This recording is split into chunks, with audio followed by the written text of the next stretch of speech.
Hello guys, तो guys आज हम हाइड्रोजन का लेक्चर नंबर 3 स्टार्ट करेंगे। इस लेक्चर में हम बात करेंगे हाइड्रोजन का केमिकल रिएक्शन और केमिकल प्रॉपर्टीज का। ठीक है, छोटा लेक्चर है, ज़्यादा नहीं है। इसके बाद तो हाइड्रोजन का और बहुत कुछ हम बात करेंगे। इसके बाद हमारा लेक्चर आएगा हाइड्राइड्स, जो कि बहुत बड़ा लेक्चर है। ठीक है, तो ये छोटा लेक्चर होगा यहाँ पर हम हाइड्रोजन को मेटल्स, नॉन मेटल्स, ये सब में क्या करेंगे, ऐड करेंगे और देखेंगे कौन सा प्रोडक्ट आपका आ रहा है। यानी सिंपली समझो कि हाइड्रोजन से हम अलग अलग कंपाउंड निकालेंगे, जैसे हम ऑर्गेनिक केमिस्ट्री में पढ़ते थे, ठीक उसी प्रकार। ठीक है, छोटा लेक्चर है, तो चलिए स्टार्ट करते हैं। Yes, my name is Shankar Gurum, you are watching O learning point. तो चलिए देखते हैं फटाफट केमिकल प्रॉपर्टीज ऑफ हाइड्रोजन। हम फिजिकल प्रॉपर्टीज और उसका जो प्रिपरेशन हम बात कर चुके हैं। ठीक है, तो केमिकल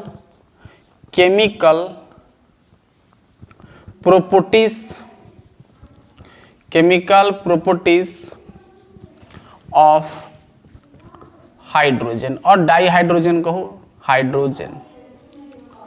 ठीक है, हाइड्रोजन का केमिकल प्रॉपर्टीज करेंगे।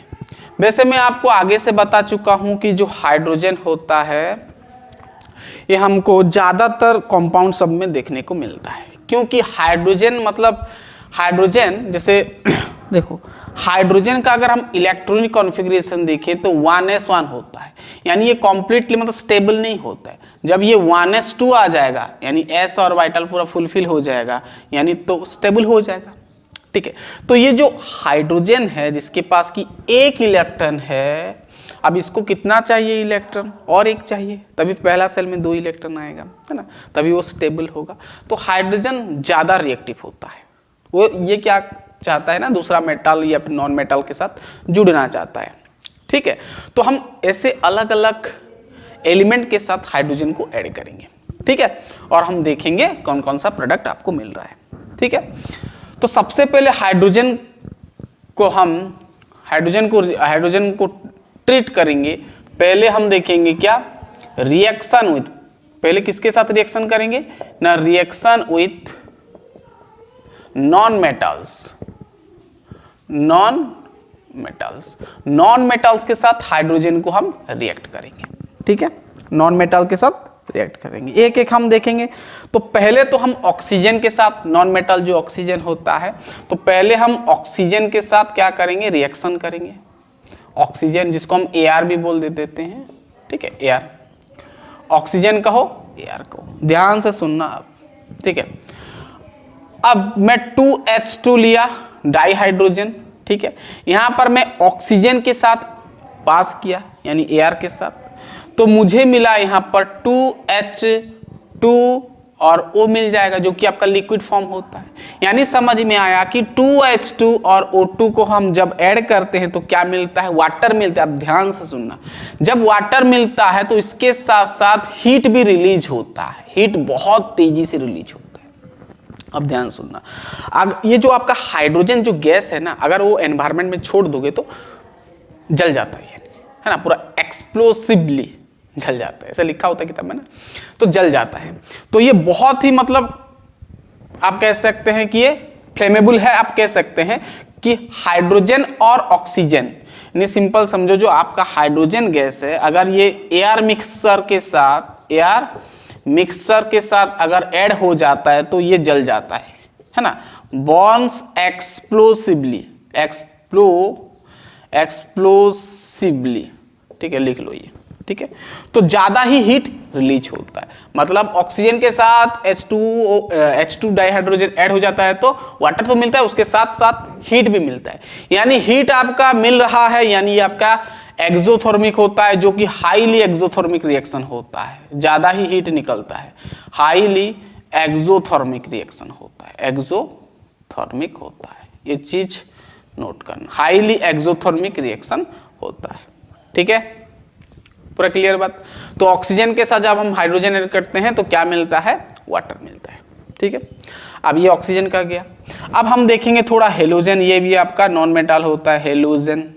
ठीक है, हेलोजन, वैसे अगर हम हेलोजन का देखेंगे तो सबसे ज्यादा रिएक्टिव बोलने से फ्लोरीन होता है, फिर क्लोरीन होता है, फिर ब्रोमीन होता है, फिर आयोडीन होता है। ठीक है, मतलब हाइड्रोजन के साथ अगर हम उसका रिएक्टिविटी देखें तो फ्लोरीन ज़्यादा ही जुड़ता है, क्लोरीन, ब्रोमीन, आयोडीन। फ्लोरीन का रिएक्टिविटी ज़्यादा होता है, बहुत ही ज़्यादा होता है, तो यहाँ पर हम हीट बहुत कम देते हैं क्योंकि इसका रिएक्टिव ज़्यादा, ये मतलब मोस्ट रिएक्टिव होता है, तो रिएक्शन को थोड़ा ये खराब कर सकता है ना। तो इसके लिए हम यहाँ पर डार्क रिएक्शन करते हैं, यानी हम यहाँ पर कुछ लाइट वगैरह नहीं देते हैं, जबकि क्लोरीन में देते हैं, ये सब में देते हैं। ध्यान से सुनना आप, जैसे मैं हाइड्रोजन को रिएक्शन किया फ्लोरीन के साथ, किसके साथ? फ्लोरीन के साथ, यानी F2 के साथ, ठीक है। अब जब इसको हम रिएक्शन करते हैं तो हम डार्क रिएक्शन करते हैं, ठीक है। यहाँ पर हीट कम से कम 23 केल्विन के आसपास देते हैं, रूम टेम्परेचर का हो, ठीक है। तो मतलब हीट हम मिनिमम रखते हैं और डार्क रिएक्शन होता है, तो मिलता है क्या? 2HF, ठीक है। अब जैसे मैं H2 के साथ क्या किया? प्लस Cl2 किया, तो यहाँ पर हम यूज करते हैं Hb, फोटोन एनर्जी देते हैं, लाइट पास करते हैं, कहो सिंपल, तो यहाँ पर मिलता है 2HCl।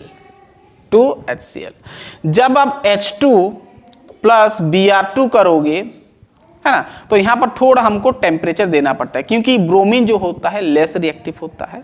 देखो ऑर्डर में लिख दिया हूँ, फ्लोरीन, क्लोरीन, ब्रोमीन, आयोडीन, तो ब्रोमीन थोड़ा आपका लेस रिएक्टिव होता है, सो यहाँ पर हम टेम्परेचर देते हैं कम से कम 400 डिग्री सेल्सियस से ज़्यादा ही हम टेम्परेचर प्रोवाइड करते हैं, तो मिलता है 2HBr, यानी हाइड्रोजन ब्रोमाइड, ठीक है। अब जैसे आयोडीन तो और ही आपका वो है ना, बहुत लेस रिएक्टिव है, तो यहाँ पर भी हम क्या करेंगे ना, टेम्परेचर को लिस्ट रखते हैं, ठीक है। हाँ, अब यहाँ पर हम कैटलिस्ट भी देते हैं जो कि आयरन होता है। क्या? आयरन देते हैं क्योंकि ज़्यादा ही लेस रिएक्टिव होता है आयोडीन, सो हम ये देते हैं, तो ये याद रखने, ठीक है। तो यहाँ पर मिलेगा हाइड्रोजन आयोडाइड 2HI। क्लियर बात? पूरा समझ में आया? यानी हेलोजन के साथ रिएक्शन हम कर रहे हैं तो हमको क्या मिल रहा है? हाइड्रोजन फ्लोराइड, हाइड्रोजन क्लोराइड और हाइड्रोजन ब्रोमाइड, हाइड्रोजन आयोडाइड, ये सब मिल रहा है। और ऑक्सीजन के साथ ऐड कर रहे हैं तो मिल रहा है पानी। दिख रहा है? क्लियर बात? ठीक है, चलिए अब हम नाइट्रोजन के साथ करेंगे रिएक्शन विथ हाइड्रोजन, ठीक है। तो पहला गया एयर के साथ, दूसरा गया हेलोजन के साथ, तीसरा हम देखेंगे नाइट्रोजन के साथ। अब हम नाइट्रोजन का बात करेंगे, नाइट्रोजन, ठीक है। अब जैसे मैं नाइट्रोजन दिया, क्या दिया? नाइट्रोजन जो कि गैसियस फॉर्म में होता है, यहाँ पर मैं दिया 3 मोल्स ऑफ H2, है ना, 2H2 जो कि ये भी गैसियस फॉर्म में होते हैं, ठीक है। अब ये दोनों को जब हम रिएक्शन करते हैं तो हमको मिलता है 2NH3, 2NH3, क्या मिलता है? 2NH3, और ये भी हीट रिलीज करता है, नोट करना, ये भी एक्सोथर्मिक रिएक्शन आप कह सकते हो, ठीक है। समझ में आ गया? अब हम ऐड करेंगे with sulphur, with sulphur, sulphur और कहो सेलेनियम, क्या? सेलेनियम, ठीक है। अब जब हम सल्फर हाइड्रोजन के साथ ऐड करते हैं तो डायरेक्ट ही कर लेते हैं। तो जैसे मैं यहाँ पर हाइड्रोजन के साथ में सल्फर लिया तो डायरेक्टली मैं सल्फर को जोड़ दूंगा, तो यहाँ पर हमको मिलेगा क्या? ठीक है, हम हीट का यहाँ पर यूज करते हैं, तो यहाँ पर मिलेगा H2S, क्या मिलेगा? H2S। क्लियर बात? क्लियर बात? ठीक उसी प्रकार आप सेलेनियम भी ले सकते हो, ठीक है। तो आपको मिलेगा क्या? आपको मिलेगा H2Se, ठीक है, ये मिलेगा, ठीक है। बहुत इजी है, ठीक है, ठीक है। चलिए इतना लिख लें। अब हम करेंगे नेक्स्ट, नाइट्रोजन के साथ समझ में आ गया, सल्फर के साथ समझ में आ गया, अब हम करेंगे कार्बन के साथ ऐड करेंगे, ठीक है। किसके साथ? कार्बन के साथ। इतना लिख लें पहले,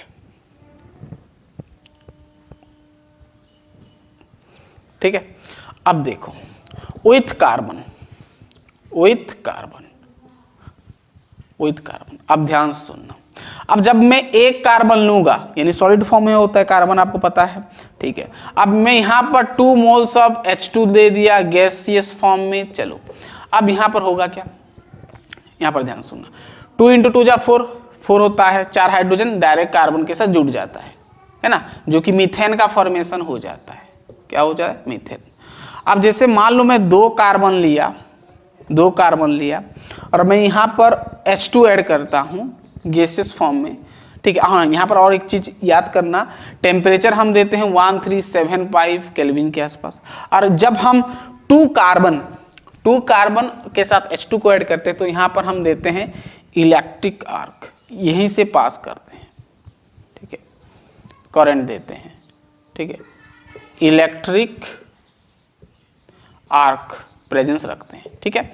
तो यहाँ पर होगा क्या कि CH आपका ट्रिपल बॉन्ड CH मिलता है, यानी इथाइन का फॉर्मेशन होता है। क्या होता है? इथाइन कहो या तो फिर एसिटिलीन कहो, ठीक है।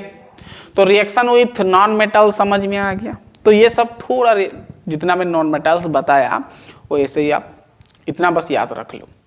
अब हम मेटल्स के साथ देखेंगे, ये सब नॉन मेटल्स था।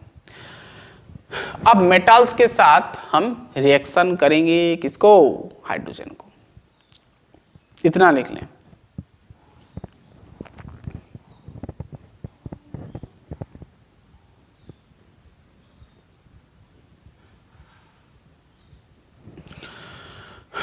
ठीक है,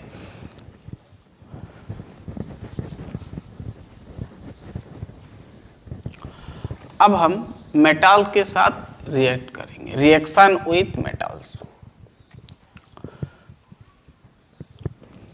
अब यहां पर जो हम मेटल लेते हैं वो ज्यादा मतलब हाईली इलेक्ट्रोपॉजिटिव होता है। इलेक्ट्रोपॉजिटिव मेटल हम यूज करते हैं। कौन कौन से मेटल? जैसे पहला वाला ग्रुप आप कह सकते हैं, पहला वाला ग्रुप है ना, सोडियम, पोटासियम, कैल्शियम, ये सब, ठीक है। अब ध्यान सुनना कैसे हम ऐड करते हैं, ठीक है। जैसे मैं यहाँ पर 2 सोडियम के साथ H2 ऐड किया, क्या किया? H2 ऐड किया, ठीक है। तो यहाँ पर सिंपल हम 573 केल्विन के आसपास हम क्या करते हैं? हीट करते हैं। अब क्या हो जाएगा? 2NaH सोडियम हाइड्राइड, है ना। देखो बैलेंस करके देखो हो रहा है, ठीक है, चेक करके देखो हो रहा है। 2NaH सोडियम हाइड्राइड,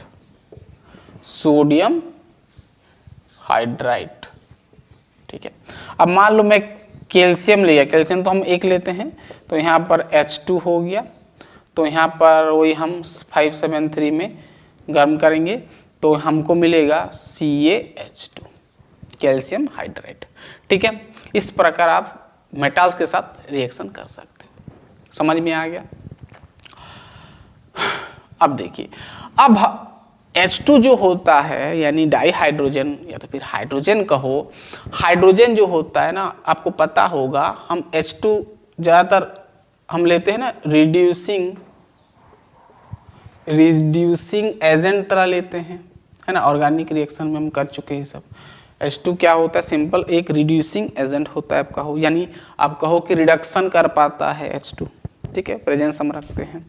तो हम अब हेडिंग डालेंगे रिडक्शन, लिखें रिडक्शन ऑफ मेटल ऑक्साइड, यानी H2 जो होता है मेटल ऑक्साइड, मेटल मतलब जो भी आपका मेटल है, मेटल ऑक्साइड मतलब मेटल के साथ ऑक्सीजन जुड़ा होगा, तो उसको क्या करता है? रिड्यूस करता है, यानी मेटल को अलग कर देता है आपको, ठीक है, यानी ऑक्सीजन को सेपरेट कर देता है, रिडक्शन कर देता है।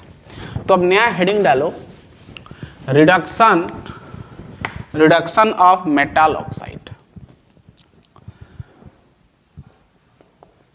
Reduction of metal oxide, metal oxide और मेटल आयंस को भी ये रिड्यूस करता है। इतना याद रखो, ठीक है।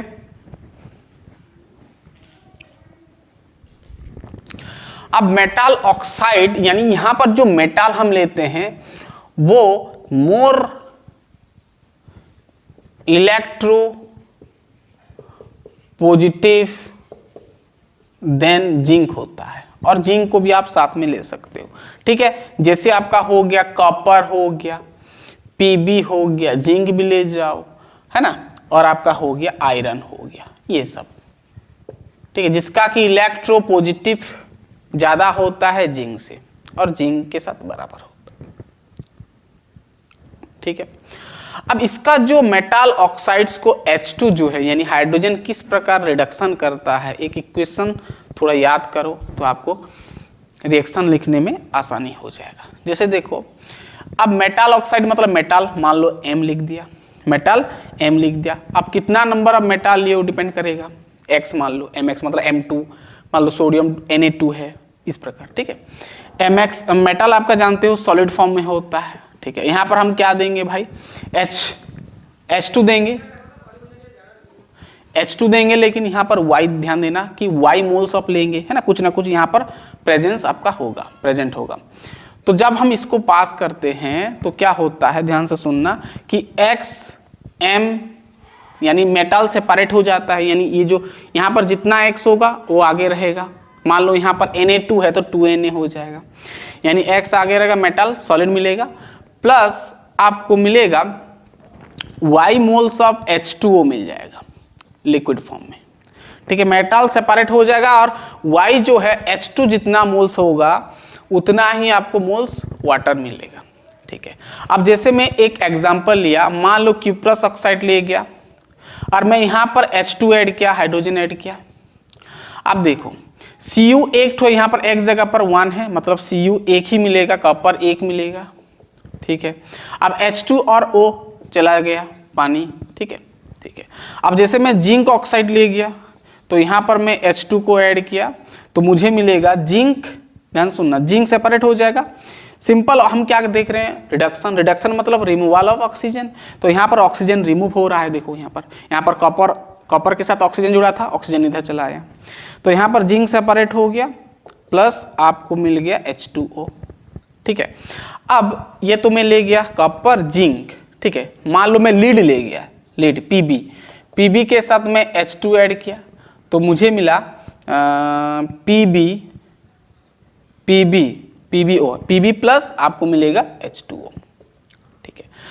अब जैसे मैं और एक एग्जांपल ले रहा हूं, चलिए Fe3O4 के साथ मैं 4 मोल्स ऑफ H2O ले गया।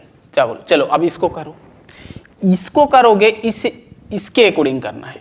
मेटल यहाँ पर आयरन है, Fe3 है, 3 है यानी Fe3 यानी Fe3 लिखो या तो Fe3 लिख दो, कोई दिक्कत नहीं है, ठीक है। 3Fe लिख दो, 3 मोल्स ऑफ Fe3 नहीं 3Fe हो जाएगा, ठीक है। 3 Fe मिला, प्लस आपको मिलेगा यहाँ पर O4 है, यहाँ पर 4H2O है, तो लगभग आपको यहाँ पर देखो, यहाँ पर Y क्या है, यहाँ पर Y जगह पर आपका क्या है 4 है, तो 4 ना यहाँ पर देखो मेटल X 3 था, 3 लिखा, प्लस Y जगह पर यहाँ पर क्या है देखना, Y जगह पर आपका H2 की H2 है ना, Y4 है तो यहाँ पर 4H2O मिल जाएगा, ठीक है ना। कितना है 4 है ना। अब भाई देखो यहाँ पर जो Y है ना H2 के आगे कितना मोल्स ले रहे हो, हम यहाँ पर 4 ले रहे हैं तो 4H2O हो जाएगा, ठीक है। तो इस प्रकार सिंपल तरीके से आप मेटल ऑक्साइड्स को रिडक्शन कर सकते हो। अब और एक चीज याद रखना कि जो आपका हाइड्रोजन है ये आपका मेटल का आयन यानी मेटल आयंस को भी रिड्यूस कर सकता है। जैसे मैं यहाँ पर लिखा लीड 2+ जो कि एक्वास होता है, ठीक है। अब यहाँ पर मैं लिखा H2, अब ये जो H2 है ना ये इजीली रिड्यूस कर देता है, यानी आयन को हटा देता है, आप कह सकते हैं इसको गायब कर देता है, यानी Pb हो गया, प्लस आपको मिल गया H गायब हो गया, यानी यहाँ पर H2+ हो जाएगा, क्या हो जाएगा 2H+ हो जाएगा ना, 2H+ मिल जाएगा, ठीक है, 2H+ मिल जाएगा जो कि आपका ये एक्वास हो जाएगा। यानी रिडक्शन, ये भी एक प्रकार का रिडक्शन हुआ आप कह सकते हैं, ठीक है, ठीक है। प्लस आयन को हटा दिया, गायब कर दिया। अब जैसे मैं यहाँ पर चलो मैं एक एग्जांपल ले रहा हूँ Cu2+, ये एक्वास है। एक्वास सॉल्यूशन में आपका H2 जो है ये आपका गैस होता है, ठीक है।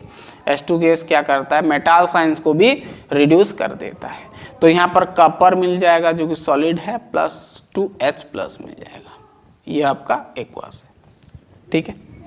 समझ में आ गया, दिख रहा है। तो बहुत ही सिंपल है, बस ये यहां पर रिएक्शन का खेल है और कुछ नहीं। ठीक है, इतना लिख लें पहले।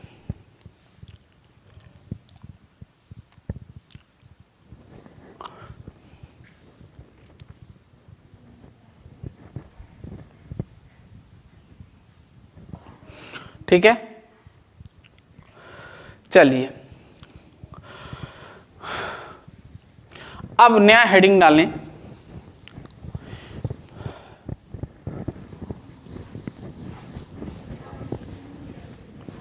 हम एल्कीन्स यानी डबल बॉन्ड और ट्रिपल बॉन्ड यानी अनसैचुरेटेड कंपाउंड में भी हाइड्रोजन को ऐड कर सकते हैं, यानी एक प्रकार का रिडक्शन कहो और हाइड्रोजिनेशन कहो, एडिशन ऑफ हाइड्रोजन यानी हाइड्रोजिनेशन। लिखें हाइड्रोजिनेशन, नया हेडिंग डालें हाइड्रोजिनेशन, हाइड्रोजिनेशन। ठीक है, hydrogenation of unsaturated hydrocarbons, hydrocarbons. Unsaturated मतलब डबल बॉन्ड और ट्रिपल बॉन्ड होगा। ठीक है, जैसे मैं एक एग्जांपल लिया इथिन CH2 डबल बॉन्ड CH2। अब यहां पर मैं ऐड कर सकता हूं हाइड्रोजन। ठीक है, अब इन प्रेजेंस हमको कैटलिस्ट रखना पड़ता है, प्लाटिनम रखो, लीड रखो या तो फिर PD रखो, जो भी रखना रख लो, और टेम्परेचर को मेंटेन करना पड़ेगा 473 केल्विन के आसपास। तो यहाँ पर होगा क्या, यहाँ पर अल्केन्स का प्रिपरेशन होगा, यानी सैचुरेटेड कंपाउंड मिलता है। एक बॉन्ड को ब्रेक करो, यहाँ पर एक हाइड्रोजन लगाओ, यहाँ पर एक हाइड्रोजन लगाओ, हम आगे बात कर चुके हैं ये सब। तो CH3 सिंगल बॉन्ड CH3 हो जाएगा, जो कि आपका होता है इथेन। ठीक है, क्या हो गया, इथेन। ठीक उसी प्रकार यहाँ पर आप C ट्रिपल बॉन्ड H का भी कर सकते हो, लेकिन यहाँ पर आपको 2H2 देना पड़ेगा। 2H2 मतलब 4, यहाँ पर 2 लगाना है हाइड्रोजन, यहाँ पर 2 लगाना है। प्रेजेंस जो है वही रहेगा, ये ऐसे ही रहेगा। ठीक है, तो यहाँ पर 2, यहाँ पर 2, यानी पूरा बॉन्ड को, 2 बॉन्ड को ब्रेक करना है। तो यहाँ पर एक CH3 मिलेगा, यहाँ पर एक CH3 मिलेगा, ये भी इथेन बनाएगा। ठीक है, दोनों ही आपका सैचुरेटेड मिलेगा। ठीक है, तो यहाँ पर कैटलिस्ट क्या दिए पता है ना, ये तीनों में से कुछ भी एक दे दो। ठीक है, तो यहाँ पर हम हाइड्रोजन को ऐड कर सकते हैं, यानी यहाँ पर भी हाइड्रोजन का एक रोल है। आप कह सकते हैं कि इथिन से इथेन बनाने के लिए हम यूज कर सकते हैं हाइड्रोजन को। ठीक है, अब ध्यान सुनना। अब ये जो एल्किन वाला है ना पार्ट, इसको ना हम अगर ये सब यहाँ पर जो कैटलिस्ट है ना, इसका खेल है। अब कैटलिस्ट को अगर मैं चेंज कर दूंगा तो यहाँ पर कहानी फिर चेंज हो जाएगा। जैसे देखो, ध्यान सुनना, मैं एक एल्किन लिया। ठीक है, इस प्रकार एक एल्किन है, डबल बॉन्ड है। ठीक है, यार यहाँ पर और कार्बन जुड़ सकता है। ठीक है, अब अगर मैं यहाँ पर H2 दे दूं और मैं यहाँ पर कार्बन मोनोऑक्साइड दे दूं और इन प्रेजेंस रखूं, ये थोड़ा याद रख लेना, कोबाल्ट यहाँ पर CO मतलब कार्बोनिल ग्रुप है, यहाँ पर CO4 है और यहाँ पर होल 2 है। ठीक है, इसका नाम पता है, इसका नाम, ठीक है, ऑक्टा कार्बोनिल डाई कोबाल्ट लिखो, ऑक्टा कार्बोनिल। देखो 4 × 2 8, 8 मतलब ऑक्टा, ऑक्टा कार्बोनिल कोबाल्ट 2 ठो है तो dicobalt, octacarbonyl dicobalt. यहाँ पर टेम्परेचर जो है हम हाई रखते हैं और अंडर प्रेशर में हम इसको पास करते हैं। तो यहाँ पर होता क्या है, ध्यान सुना, यहाँ पर एल्डिहाइड का प्रिपरेशन हो जाता है। तो इसको थोड़ा नोट करना, अगर मान लो पूछ लिया इस प्रकार का दे दिया और यहाँ पर क्या होगा पूछ लिया, थोड़ा इसको ध्यान देना। तो यहाँ पर कैटलिस्ट हम ये दे रहे थे, यहाँ पर कैटलिस्ट ये दे दिए। ठीक है, तो यहाँ पर होगा क्या, एल्डिहाइड मिलेगा, RCH2 सिंगल बॉन्ड CH2, एक बॉन्ड को ब्रेक करना है। ठीक है, CH2, यहाँ पर भी CH2 और आपको यहाँ पर मिल जाएगा CHO। क्या मिल जाएगा, CHO, एल्डिहाइड का मिल गया। ये आपका एल्डिहाइड है, CHO लग गया मतलब एल्डिहाइड हो गया, एल्डिहाइड मिल जाएगा। ठीक है, क्लियर बात, पूरा क्लियर।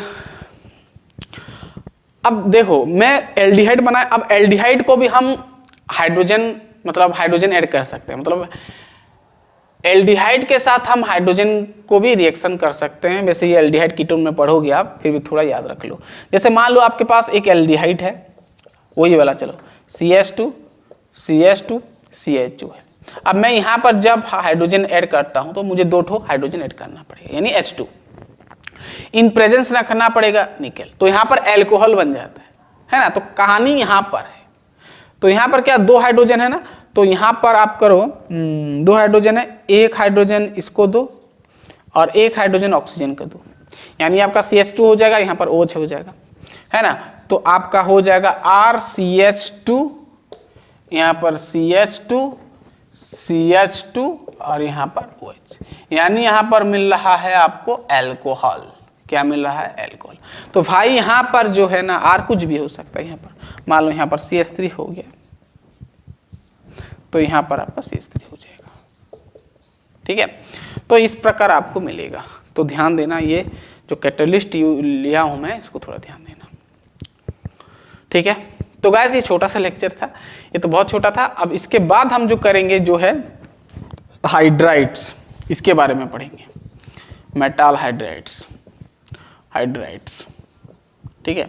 हाइड्राइड्स का लेक्चर आएगा, थोड़ा बड़ा होगा, वहाँ पर बहुत कुछ आपको सीखने को मिलेगा और वहीं से क्वेश्चन बन जाता है, ठीक है। तो ये सब थोड़ा देख लीजिएगा, इसके बाद हम लेके आएंगे हाइड्राइड्स, ठीक है। तो गाइस पढ़ाई करते रहे, हम तुरंत मिलते हैं नेक्स्ट लेक्चर में। आज शायद आपका केमिकल इक्विलिब्रियम भी अपलोड हो जाएगा, है ना। हमारा केमिकल इक्विलिब्रियम 2 लेक्चर शायद गया है, 3 नंबर लेक्चर आएगा जहाँ पर लॉ ऑफ मास एक्शन और लॉ ऑफ केमिकल इक्विलिब्रियम के बारे में बात करेंगे। तो गाइस पढ़ाई करते रहिए, ऑल द बेस्ट।